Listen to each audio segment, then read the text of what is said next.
Happy October. Ooh. I am a fan of October. Carson was asking this morning. He goes, Mama, is it summertime?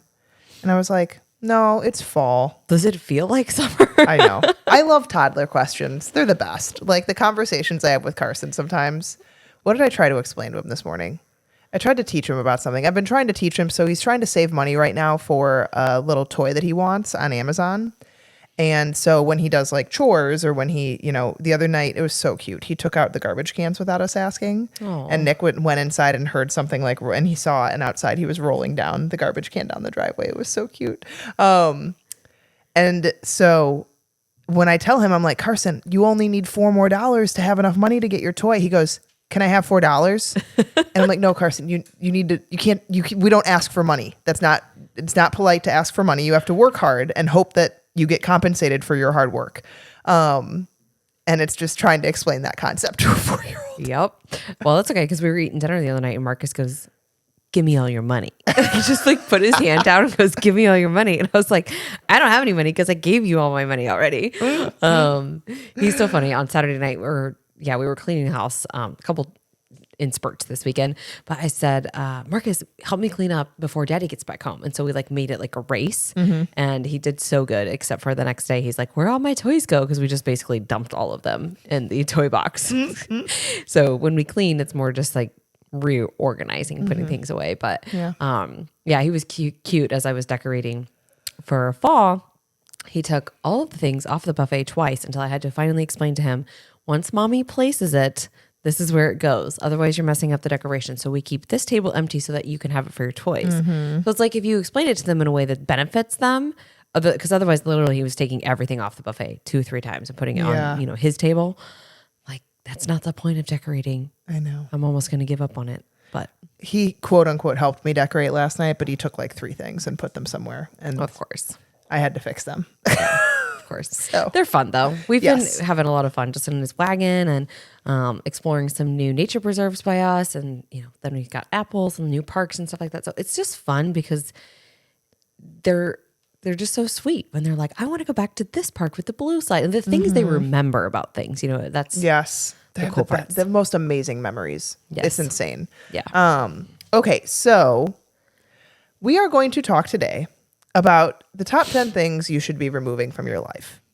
And, Might be a little fiery. We say top 10, but these are a little random because we kind of were just rattling things off and just made a list. So, take what you want from it. These are our opinions, obviously. And we will give you our feedback on why they are our opinions. And I think the number one, and I, again, these are in no particular order, but this first one really gets me. When people are taking supplements that they're probably getting no benefit from because they are not good supplements in terms of quality or in terms of what they're providing. Yes. And, we see a lot of people come in with literally cabinets full of supplements. And I think a lot of people can relate to the fact that you've probably bought supplements and then they've just gone to like the graveyard because you put them in your cabinet, you forgot you had it, never took it. Okay, now it's expired, or you just like randomly take it. And listen, we have our own supplement graveyard for sure, because there's things that we've bought in the past that I just totally forgot about and put in the cabinet. But, when you are taking a supplement, first and foremost, you want to make sure that it's a good quality supplement. A lot of this stuff isn't FDA regulated. And so when you're at the store and you're seeing, for example, $1, my dad used to buy supplements from the dollar store, probably not the best, quality supplement. And, we're going to clump, multivitamins in here too. If you want a good multivitamin, what we recommend is a good liver supplement. It's nature's best multivitamin. All of the other things that you're taking, and I would encourage you to read the ingredients. Like there's a lot of synthetic ingredients in there, very low dose things, and understand why you're taking something. For example, when we tell our clients to take magnesium, there's various types of magnesium. Some of them, are highly absorbable. Some of them are not very absorbable. Some of them can make you have loose stools and things like that. So it's important to understand why you're taking the supplement and, work with somebody to be able to adjust how long you need to be on this. The goal, like for us with working with people like through, GI map protocols, for example, right? Like we see on their, gut test that there's a lot going on. And so, yeah, we have to take them through, a variety of supplements. It's more than ideal than, it would be after the healing phase and in maintenance. But so many people out there are taking 12, 14 supplements every single day and really don't understand like if this is even right for them. So that's number one, is stop wasting money on things if you don't know if it's really, really beneficial for you outside of the few things that we've talked about. And so those top three for us is magglycinate, beef liver support, and your omega-3s. Yeah. And honestly, like if you're on a blood pressure medication, magnesium, you need to be careful. Like, and so there's so many interactions, and people just blindly take supplements because they see this health influencer say that they should take this, or this burns fat faster, or whatever the heck it is. Like, you know what I think of is I think of those memes that the person is like all bandaged up and like bruised and with cuts. And it's like me trying to take a multivitamin when my body is suffering from the inside because of my lack of movement and horrible diet. Like that is what I think of when I think of multivitamins and these crap supplements from, the generic CVS brand fish oil. Like purity matters, potency matters, all of these things matter. So when you are getting supplements, make sure that you're spending your money wisely. Like use good supplement companies. We love Designs for Health, Thorne Research, Now, Pure Encapsulations. We have access to a lot of things that practitioners only have access to for supplement purposes.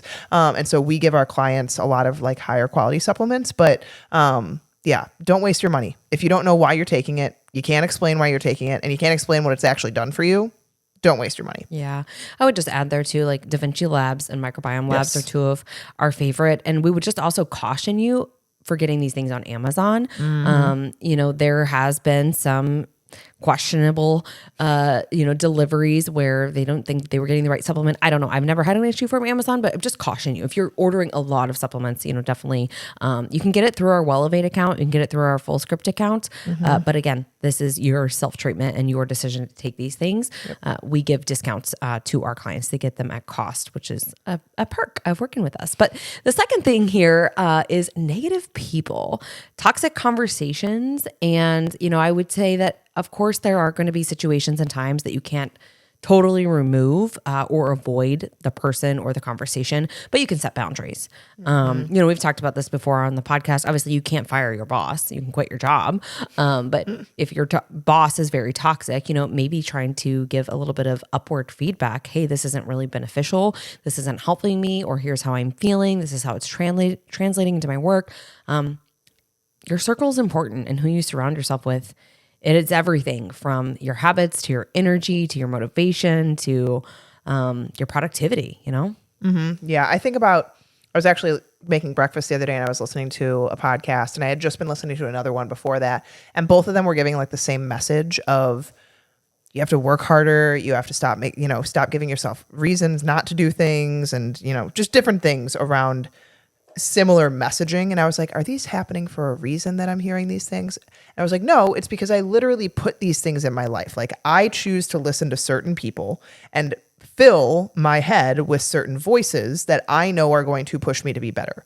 Could I listen to another podcast that talks about you love yourself just the way you are, even though you don't do anything for your body that's healthy and, whatever? Obviously I'm fabricating here, but like, I could choose to pick both sides. I could choose to listen to one or the other. So I choose to fill my head with things as much as possible that are motivating, that are inspiring, that are people bettering themselves, people that know more than I know so that I can learn more. Like, I think we need to address and pay attention to what we're actually feeding ourselves, not literally, but like in terms of information and influences. What types of friends do you have? Like, are you always ending up at the bar on Friday afternoon for beers? Like, are you always, going to sporting events and getting drunk together? Like, who are you really spending your time with? Because it influences you far more than I think you realize. Yeah. And I would say this goes too with like who you follow on social media as well. And I would ask you, like, is this person being valuable to your life and helping you get closer to your goals? So for example, there is a person that I follow who is more on the intuitive eating side. And there was a video that she did the other day talking about how she was able to drink her Gatorade without guilt. And I'm like, okay, so like I can see for someone with an eating disorder, like, being able to enjoy things without guilt is important. But on the other side of this, I think it's important to recognize, like, is that the best choice of calories? And there's no nutrient. I mean, there's electrolytes, but it's like a lot of sugar. Did you just finish a workout, or like you literally just chugged a Gatorade? And then I think, how does this message get portrayed? For example, with pumpkin spice season, pumpkin spice lattes, you guys, have insane amounts of sugar in them. I think it's like 22 teaspoons of sugar or something. Obviously, it depends upon the size. What else are you adding to it? But you can basically talk your way into doing anything with a good rationalization, depending upon who you follow, right? Like being lazy and, sleeping all day because life is stressful and this is my downtime. Like, that's fine. And I can get behind you having your downtime, but like, I don't think it needs to be days upon, days where we're skipping the gym or we're taking, time off. You can still walk, you can still do other things. So I think it's just, evaluate what those messages are, and are they really benefiting you, or are they just helping you rationalize the behaviors that you're currently taking? Mm-hmm. Yeah. By the way, that's our next one. Sugary things. I'm not saying to never enjoy life. I am not saying don't have that pumpkin spice latte, once a season, or, the birthday cake on your birthday, or whatever brings you true joy because it's that delicious.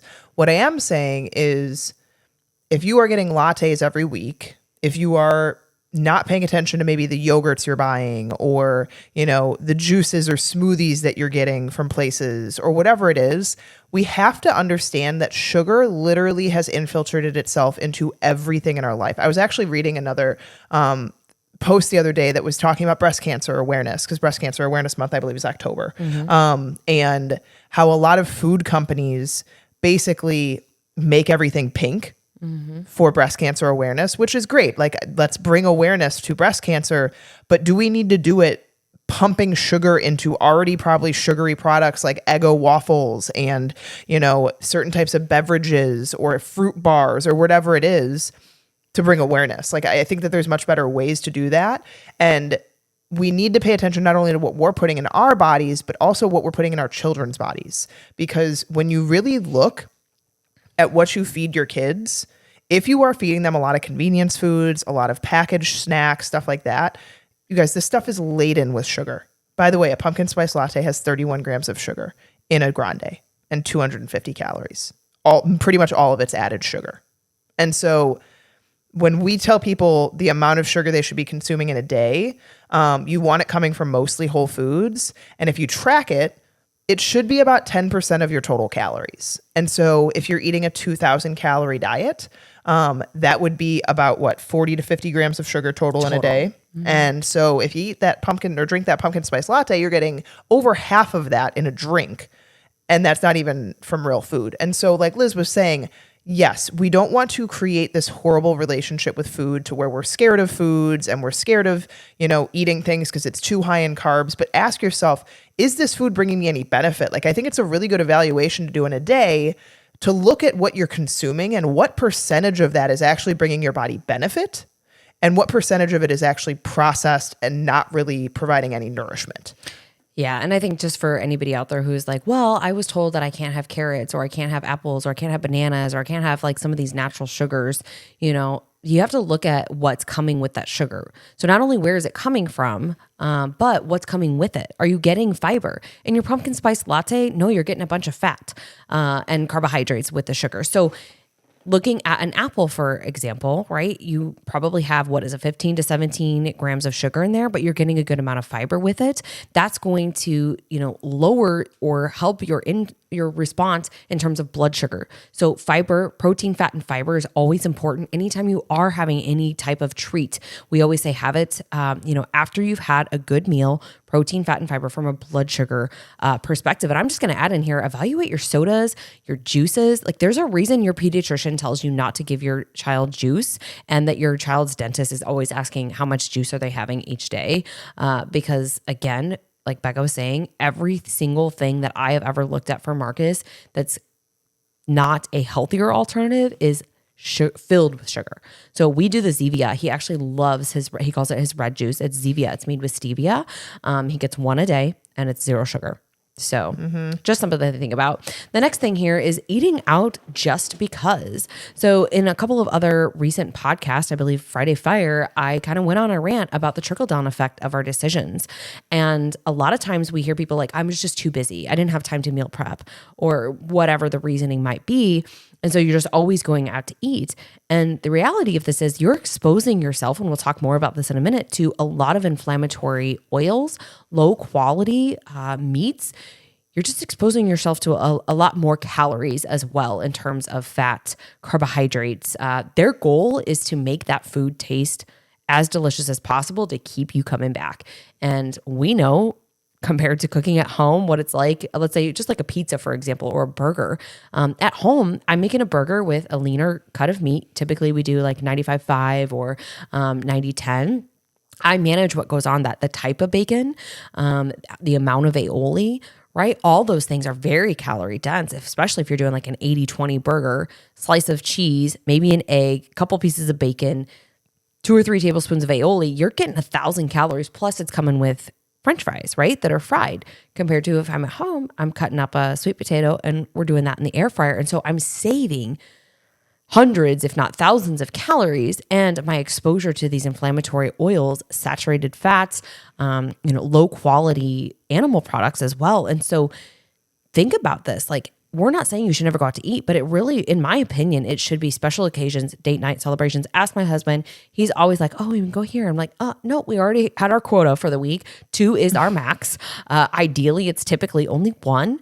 He has his Thursday night weight loss nights. I'm getting the stink eye from him right now as I'm talking about this, but a lot of times I don't participate in the Thursday weight loss night. That's his burrito night.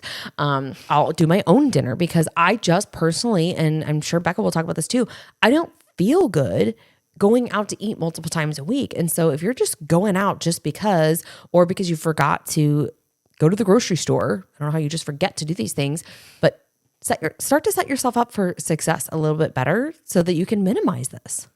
Yeah. I don't have a lot of sympathy for people that don't cook.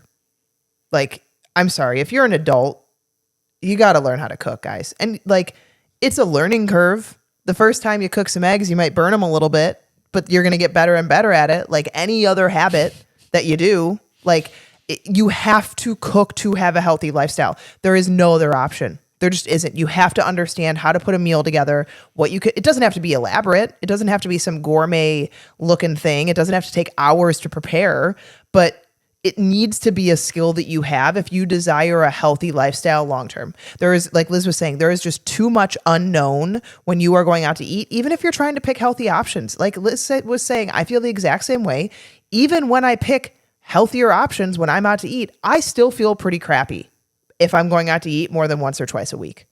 There's too many oils, there's too many unknown things, there's too many cross-reactive things. Like, it's just portions are, and there's another thing, portions are out of control in this country.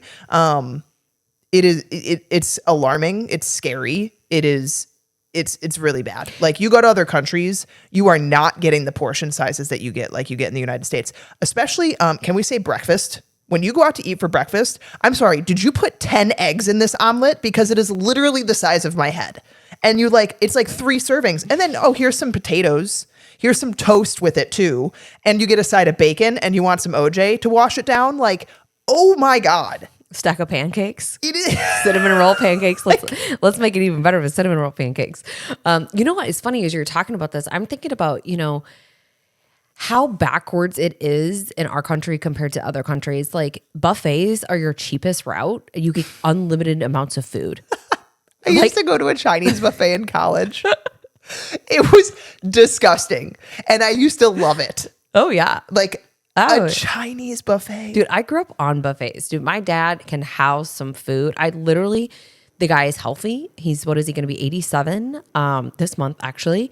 He is not overweight, never really has been. I mean, he does exercise. He swam every day and did resistance training. But this man can house some foods. Like, we always said, he's basically like a dumpster because he will just finish everyone's plate. He would sit at the buffet if you let him for more than an hour.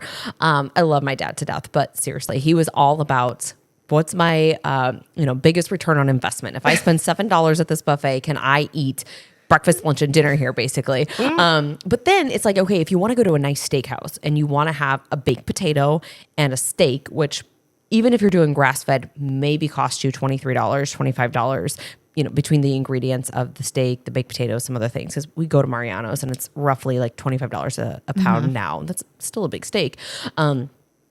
You're paying $60 for that, right? And then what's the upcharge on alcohol? Isn't it like 3 times or something? Like you pay $9. Oh, gosh. No, it's 4 times. So I think the rule of thumb, if I understand this correctly, is like a bottle of wine, you split it to 5, I split it to 4. But I think it's that you would pay for one glass the same price you would pay for the bottle. Art can fact check me on that. But that's what I think the upcharge is. So it's quite... It's insane. It's pretty insane. So you can go to Sullivan's, right? And you get this dinner and then, okay, for your plate, $60, $70, whatever, with a glass of wine. But go to the Golden Corral, maybe it's $11, $12 now with inflation. You get unlimited soda, bottomless juice. Maybe some parasites and diarrhea afterwards. Yep. I mean, it's just crazy. And we wonder why, right? Obesity is at an all-time high. Pharmaceutical companies, it's just like, it's just this never-ending cycle of... So yeah, try not to eat out as much is the bottom line that we're saying. We need to stop eating out so much. The next one, we need to stop being duped by marketing and advertising. So any type of butter or margarine spreads or sprays are not good for you. Like they include typically pro-inflammatory chemicals, high amounts of omega-6s, more than just like I got duped because I trusted Kerrygold. I trusted a brand and they got me because I was like, wait, spreadable butter. Why? I feel like this shouldn't make sense, but I'm going to grab it. And I was with the kids and I'm sure they were yelling. And so I probably didn't even look at the ingredient list. It had Kerrygold butter, but it also had canola oil. And it had, of course, you wouldn't be able to make a spreadable butter without some other type of ingredient because butter is not spreadable technically. That's why butter comes in that different form. And so these things, especially because we use them so much when we cook, like I literally use avocado oil or butter or ghee every time I'm cooking, multiple times a day. And so you have to think about the exposure you're getting to these things over and over again if you are not using high quality ingredients. Yeah. I got duped. I think it was 2 years ago, maybe it was even last year, on the Trader Joe's pumpkin yogurt. I didn't look at the sugar and I brought it home and it was like 22 grams of sugar or something insane. So I threw it away. I did take a bite of it. It was pretty good. You know how I used to love when I wasn't aware of sugar and all of the crazy yogurts that have lots of sugar is the Noosa pumpkin. Just I'm saying this because it's fall, but the Noosa, the Australian, I really liked their pumpkin one. You know what I think of when I think of like sugary yogurts is when I used to get like the Oreo yogurt. It had like the Oreo crumbs. Oh yeah, and it was basically just like sugar in a bowl. Yep. Might as well just eat an ice cream cone at that point. I know, like, come on. exactly. But yeah, I think, start looking at the ingredients and start evaluating because even in a lot of the processed foods, even a lot of the processed healthy foods, you're exposed to these things. And so no, you're not going to eliminate these entirely, but you can do your due diligence to, reduce the consumption of them because it's not that we don't ever want to have omega-6 at all. It's that our ratio right now is crazy high compared to omega-3. So start looking for, ways to add in more good omega-3s too. Fatty fish, nuts, seeds, all of those things. I also love coconut, all forms of coconut. I've been doing cooking more with coconut oil, has a higher cook temperature point, so it's not becoming like rancid or anything like that. So all of those omega-3s that you can just kind of start to swap out or counterbalance would be really good. And then let's talk about the kitchen. So I know you're going to talk about plastics, but one really easy thing is getting rid of your foil. We know that aluminum is not great for the body. It's a heavy metal, toxic. And so removing foil and cooking with just like parchment paper, stainless steel instead of the nonstick. So the other thing I was actually reading a little bit about nonstick, just to not hate too much on nonstick, you basically have to burn things on nonstick for them to seep into the food. I still have my nonstick I still have pans. some nonstick pans. You just can't cook them at super high temperatures. Right. Use my skillet a ton. Love the cast iron. Cast iron actually, what is it that it creates? It's on the tip of my tongue. It's something that's supportive with the gut. I'm going to come back to it. But cast iron skillet. Resistant starch? Yes. No, I don't think it's resistant starch. I'm going to Google it. Art, Google what cast iron skillets benefit with. because there's something. I know there is. Okay. Plastic wrap. And you have to think about, you guys, again, our food industry does not have our best interest in mind, unfortunately. And so what is plastic? Plastic is lighter, it is cheaper, and it keeps things fresher for longer. And so, of course, literally everything you buy is going to be in plastic. That's why we need to understand. And that's why we need to try and eliminate processed foods as much as possible. Plastic wrapped, like all of your meats are wrapped in plastic. Like it's exposed in so many different ways. So what can we do to just reduce that exposure? Iron. That's right. It helps with supporting iron deficiencies. Yes. I felt like that's too obvious and too easy for a cast iron skillet. I don't know if that's correct. It was something we learned with Travis. I don't know. I'm going to look it up. We'll come back. Okay. We'll talk about it on another podcast. Yeah. You just have to listen to more podcasts. I'm sorry, guys. So let's talk about this further. So like your Tupperware, right? So Becca and I have shown this both on our Instagram story several times. Swap out your Tupperware for glass containers. If you do have some Tupperware, we still have some Tupperware that's plastic that we use. I put things that are already cool in there. So for example, I'm not taking out a hot soup like chili and putting that into a plastic Tupperware. One, that Tupperware is going to the graveyard because that chili is going to seep into it. It's going to be stained forever. So using as much glass as you possibly can. And I would even say for your water bottles, Becca and I both carry stainless steel, making sure that you are not drinking out of plastic water bottles. While they are BPA free, they still have toxins, especially when they are transported and they get into, higher temps and it's warm. Toxins are going to seep into your water. So making sure that you're sticking with, the stainless steel or glass as much as you possibly can. The next thing here is your social media obsession. Listen, I will be the first person to say that this is a hard one for a lot of people. We sit there and we scroll, right? But sometimes, we can spend way too much time on our phones. And so I'm going to challenge everybody to kind of take an evaluation. How much are you on your phone? How much are you on your phone? We want to post things. Becca and I both share a lot about our families, our cooking, our life, all of those things. But I've even, had to catch myself, and I'm trying to get better at this. Is still a flaw of mine, is not being on social media as much. So you may not see me posting as many stories, especially during the week.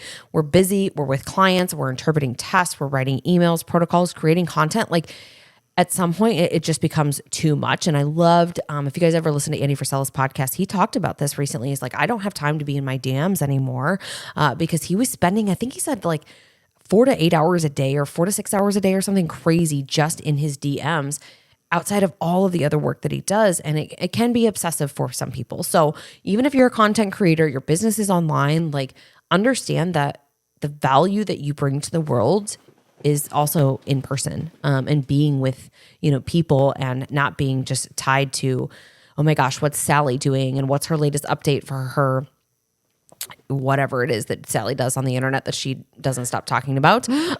Because you can become obsessed with these things. And I think it almost becomes to a point where it's like, you don't know what to do with yourself without having that phone to scroll to open the app. I actually saw something it's simple but powerful. Our children learn the world by observing what we do. Mm. And yes, although when I'm with my children, sometimes I don't want to be playing what they're doing. It's hard when like you've been sitting with them for an hour in the toy room and they're still, asking you the same things and doing, and like, it can be hard. You can become distracted easily is what I'm saying. But if all the time you are around your kids, you have your phone with you, what do you think they're observing? They're observing, like, even when they're young, like, it's bad too. Like Marcus has said, like lately, like, mommy, I want your phone, And so like this weekend we really tried, he did have, the phone or the tablet a little bit, but like we were out in nature, we were going to the park and like, trying to do more fun stuff. That's the hardest part, is like when you've done all the puzzles, you've done all the Legos, you've done all the things, like, okay, painting now, like what else can we do? All these activities, like at some point it's like, yeah, just take the phone or just watch a movie. Mm-hmm. Yeah, no, of course. And, you do your best as a parent. Obviously, everyone's situation is different, but your kids observe what you would do. And, those apps that can count how much time you're on your social media and stuff like that. You say you don't have time to work out. You say you don't have motivation. You say you don't have, time to get to the grocery store or meal prep. Like, really evaluate where you're spending your time. The next thing, comparisons. Another piece or pillar of social media is constantly comparing yourself to other people, or one of the hardest parts that I think people really struggle with is comparing yourself to a past version of yourself in a different season of life with different things going on. Maybe you didn't have kids at the time, or maybe you weren't going through perimenopause, or like whatever it is. We have to understand that our bodies are a reflection and kind of an accumulation of our lives. And so you today versus you 10 years ago are not fair comparisons. Yes, are you the same person? Of course you're the same person. But to an extent, you also aren't the same person because you have had 10 years under your belt of maybe stress that has accumulated, or trauma, or exposure to certain things. And so we need to evaluate ourselves, where we're at right now, what we're doing right now, and not, what your neighbor's doing, or what your coworker's doing, or what the influencer on social media is doing. Like, I literally have mostly stopped following people that don't have children, because I no longer feel like I can relate to them. Like, sure, do a lot of them have great information? Those people I still follow. But people that talk about, no excuses and in certain ways, I just can't relate to them, because I'm like, there is so much in my day that is dedicated to my children that I struggle to relate to people that don't have those same things that they are dealing with. And that's just a personal feel.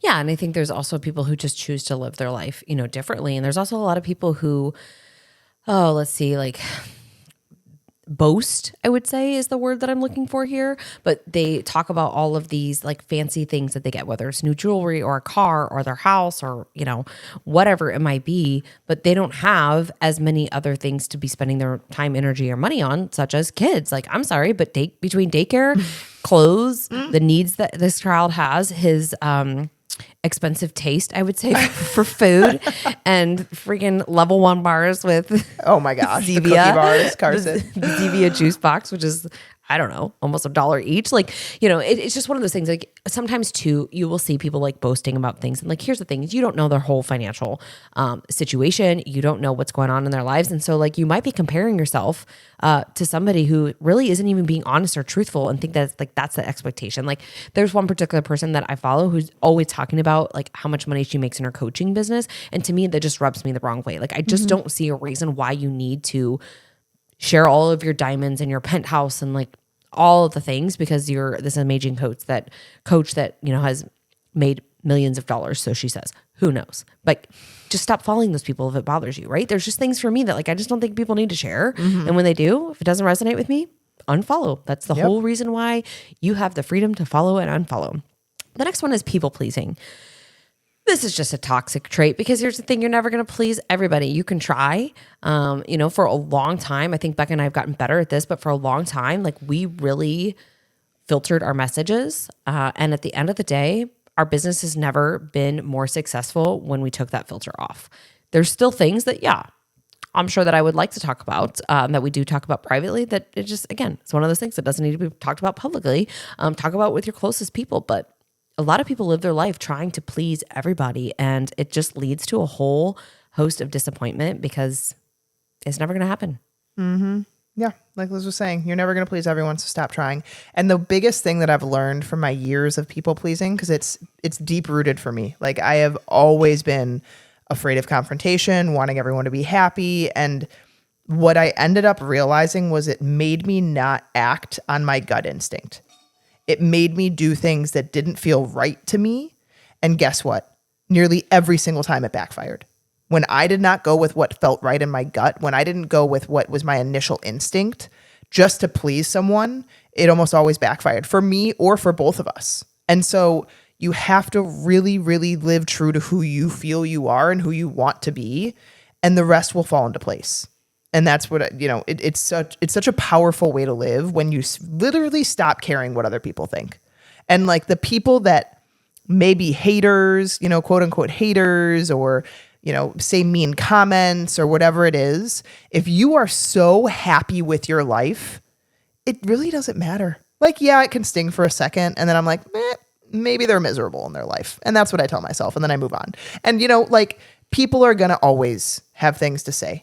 Because one, when people are not nice, it's either usually they have different views than you that you're probably never going to change. So why even try? Two, they're miserable in their own life. So they're trying to take it out on someone else. Or 3, it brings them some weird sick gratification when they're mean to people. Like it's just none of those types of people I want to be associated with. And so live true to yourself. The rest will fall into place. Yep. And the last one here is let go of the excuses. Write out your priorities and start to align your actions and your behaviors with your priorities. Excuses are like buttholes. We all have them and they all smell. That's all we're going to say about it, because everything in life is a choice. I wasn't going to say it. That we talked about this off air, and then I was like, yeah, I'm going to say it. They are literally shitty. I mean, excuses are just shitty. That's all they are. Just be honest with the fact that this isn't a priority for you in your life right now if you don't want to do something. Yeah. And stop battling in your mind justifying different things, because then it doesn't sit right with you. Like when you're like, my life's just different. Things are harder for me. I can't fit this in because of X, Y, and Z. Well, then you're doing what's right for you in the season of your life. Yeah. Okay. Be okay with it. Yeah. If it's not reasonable for you to go to the gym right now because whatever, resources aren't there, or, schedules don't align, or whatever it might be, you can still do some things at home. If working out and moving your body is a priority, right? Like you still do body weight workouts. There's lots of free apps out there for body weight workouts. There's lots of free workouts on YouTube, lots of free workouts on Pinterest that you could do. It's just you choosing to follow through or not with it. So don't say it's something that you want to do and then you never even try to take action on it. You could also walk outside in nature. That's free. And guess what? If you come at it the right way, get your kids involved. They love it. Marcus loves coming outside and working out with me in the garage. Is it frustrating sometimes? Absolutely. But at the end of the day, I'm like, you know what? I love that he loves coming out here. He's like, Mommy, let's go work out. Mommy, you work out, And if he gets involved, awesome. Like I was doing box step-ups with him last week, carrying him on my back instead of the weight. And that's fine. Does it slow me down sometimes? Yeah, but it still sets the example. Like we talked about in the beginning, kids are always watching what we're doing. And so getting them outside, take them for walks, even if they want to, ride their Jeep or ride in the wagon or ride in the stroller or whatever, you're teaching them that time outside and moving your body is important. You're showing them that instead of just talking about it and saying, hey, Johnny, I wish you'd get off your iPad and go do something, go play outside. I've heard so many people say that about like kids don't play outside anymore. And it's so true. I mean, granted in this society, like I'm terrified of Marcus being outside just because of, we live close to the highway. It just makes me nervous. You guys are in a lot different area than we are. But at the end of the day, like if you want something to happen, you will find a way. Anything is figure outable. And if it's, just not a priority, just accept that it's not a priority for you and stop talking about what you wish was happening when you're not even trying to make it happen. Yeah. Be in the mindset of figuring things out. Things don't go your way. Okay. Figure out a different way. That didn't go right either. Figure out another way. Like never giving up on yourself. This all or nothing mindset is so destructive to your life. It's never taking no for an answer. Never. And here's the thing. I'm not saying like if you're trying a certain path in life and it just really isn't working out and you accept maybe this isn't the right thing and you move somewhere different. I'm talking about more in health sense. Like you're trying to become healthier. You're trying to figure out your body, your symptoms, whatever's going on. And you keep struggling. You keep failing, whatever you might want to call it. Never give up on yourself. Like, sure, can we justify a million different things and identify as someone that, has it hard or whatever you want to tell yourself to make yourself feel better? Of course you can. But at the end of the day, there's always an answer. There's always something you can do. There's always a way. It might not look exactly how you want it to look, but there's always going to be a way that you can figure out to find the path you want to be on. And so we wanted to end with that because yes, this got a little Friday fiery, but excuses are just that. They're excuses.